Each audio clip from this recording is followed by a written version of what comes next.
नमस्कार। आज हम बात कर रहे हैं बिना शब्दों के संवाद की, नॉन वर्बल कम्युनिकेशन। नमस्कार। हाँ, ये ऐसा टॉपिक है जिस पर हम शायद रोज ध्यान नहीं देते, पर ये होता हर पल है। बिल्कुल। और आज हमारे पास जो निवारों की किताब है, बॉडी लैंग्वेज, संकेत और व्याख्या, उससे जुड़े कुछ नोट्स हैं। हम कोशिश करेंगे समझने की कि हमारे हाव भाव, हमारे इशारे, यहाँ तक कि हम कैसे खड़े होते हैं, ये सब हमारी असल भावनाओं के बारे में क्या बताता है।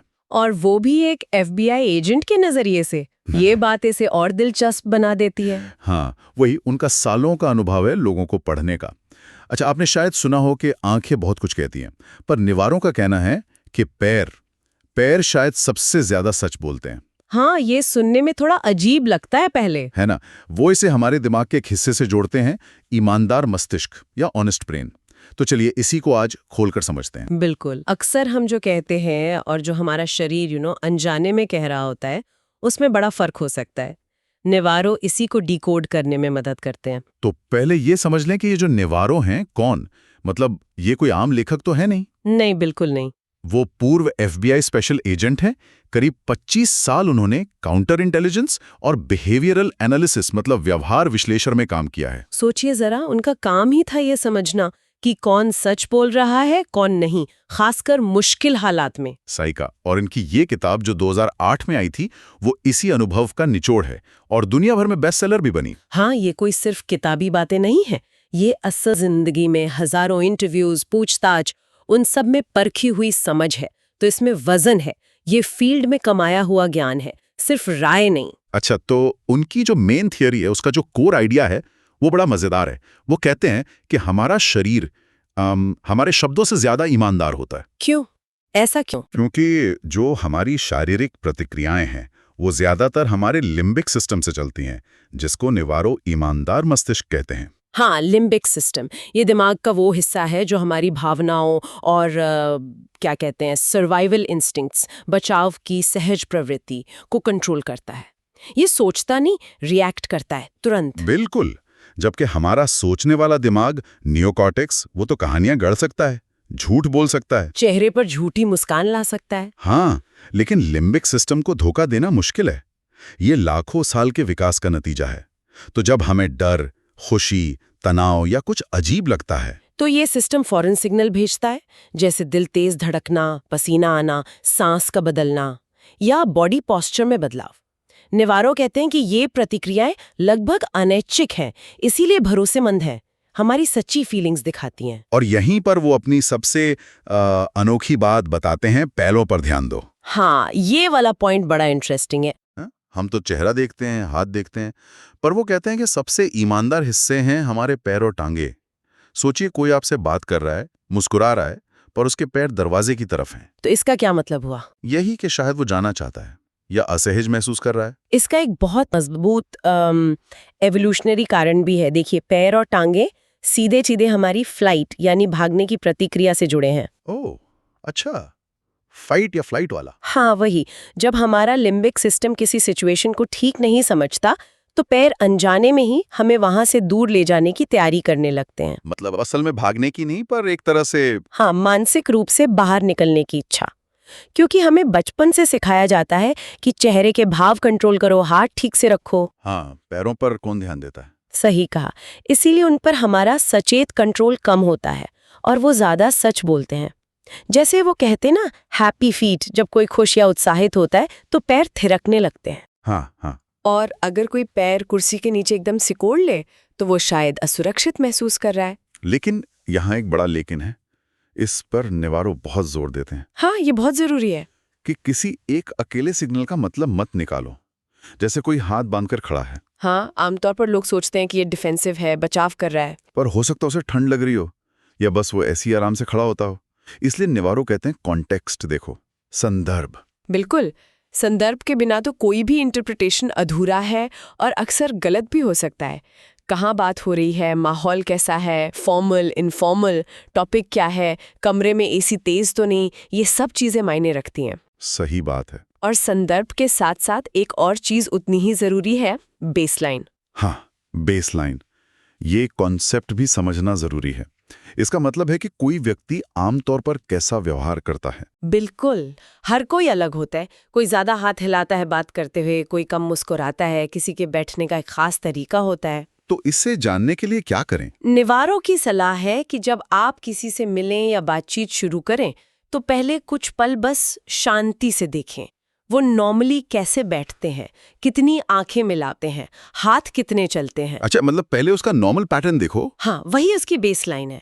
अब अगर बातचीत के दौरान किसी खास सवाल पर या मुद्दे पर उसके इस नॉर्मल व्यवहार में अचानक कोई बड़ा बदलाव आता है, जैसे मान लीजिए जो व्यक्ति आराम से बैठा था वो अचानक तनकर बैठ जाए, या नजरें चुराने लगे, या हाथ कसकर बांध ले, तो ये बदलाव ये महत्वपूर्ण हो सकता है। ओ, तो पहले नॉर्मल फिर चेंज पर ध्यान दो। हाँ, बेसलाइन समझे बिना आप शायद नॉर्मल व्यवहार को ही कोई सिग्नल समझ बैठे। ठीक है, ये तो बहुत प्रैक्टिकल सलाह है।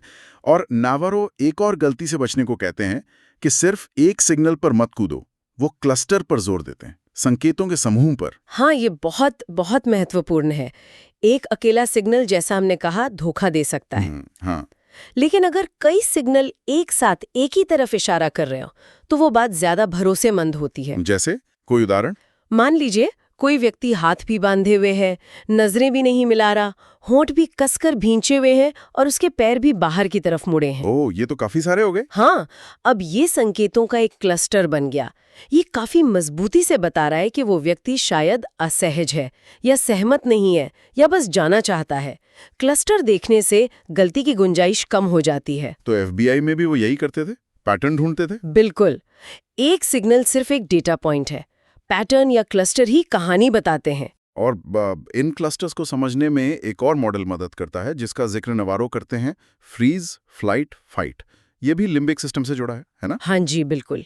ये हमारी सबसे पुरानी सहज बचाव प्रतिक्रिया है जब हम किसी अचानक आई तनाव वाली या खतरनाक सिचुएशन में होते हैं। और ये खतरा शारीरिक हो जरूरी नहीं, सामाजिक या मनोवैज्ञानिक भी हो सकता है। हाँ, जैसे कोई मुश्किल सवाल पूछ ले। बिल्कुल, तो शरीर सबसे पहले फ्रीज होता है, मतलब कुछ पल के लिए एकदम चुप, स्थिर, जैसे हिरण खतरे को देखकर जम जाता है। हाँ, देखा है ऐसा। ये एक तरह से टाइम देता है सिचुएशन को समझने का, जानकारी इकट्ठा करने का। आपने देखा होगा कोई मुश्किल सवाल सुनकर लोग एक पल को एकदम शांत हो जाते हैं। हाँ हाँ।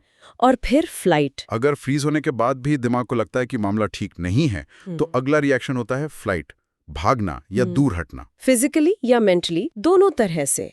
फिजिकली मतलब पीछे हटना, कुर्सी पे और सिंक जाना, बॉडी को दूर मोड़ लेना, आई कांटेक्ट तोड़ना, या जैसे हमने कहा पैरों को बाहर निकलने की तरफ करना। अच्छा। और मेंटली भी विषय बदलने की कोशिश करना या जवाब टालना। और अगर भागना मुमकिन ना हो तो?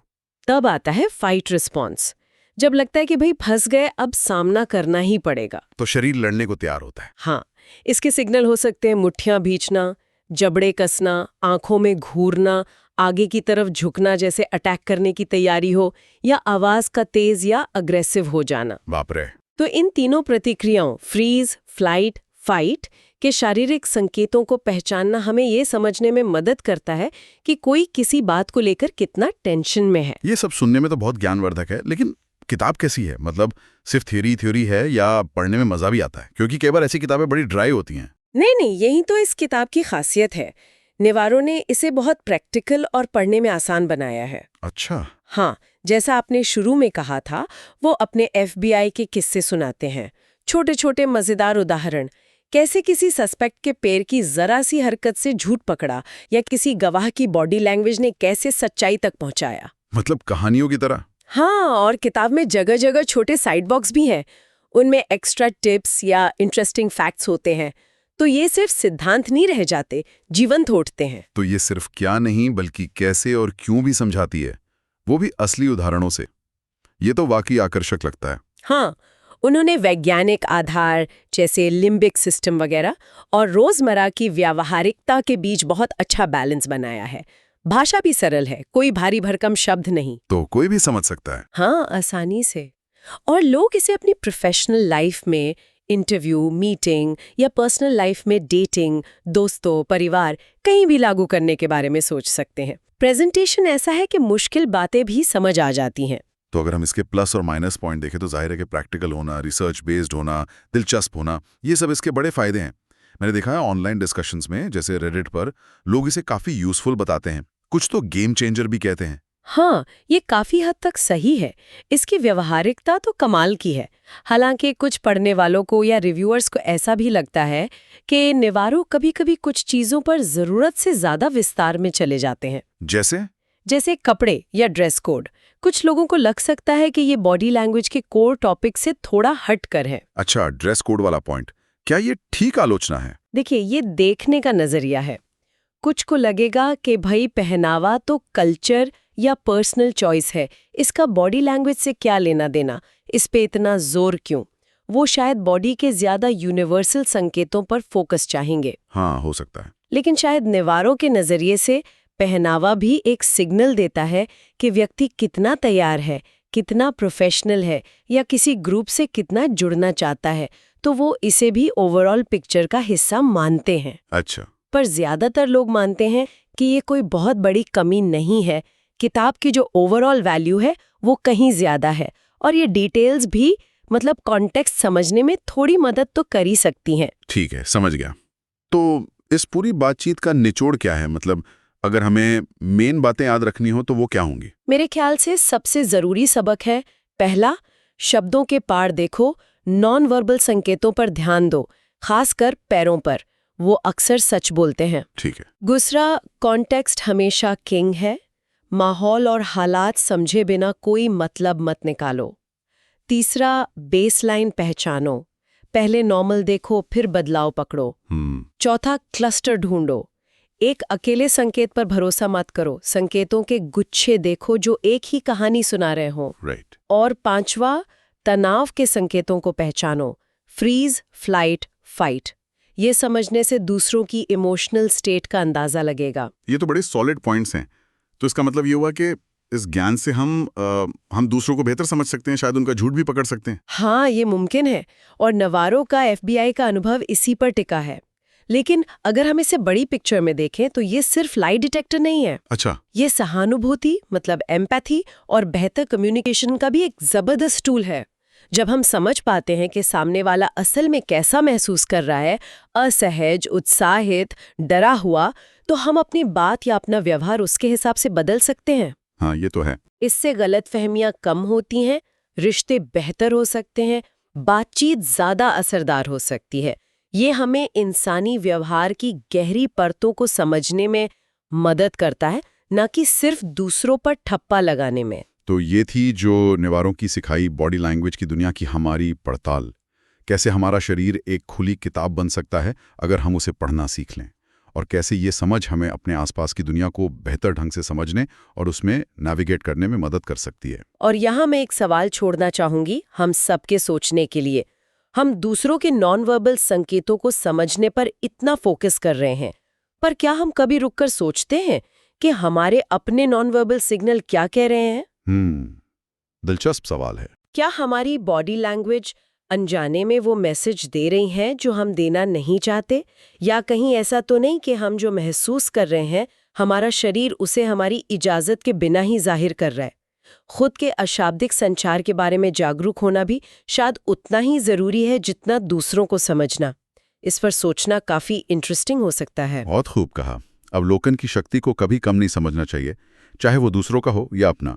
ध्यान से देखना और समझना हमें अपने बारे में और अपने आसपास की दुनिया के बारे में बहुत कुछ सिखा सकता है।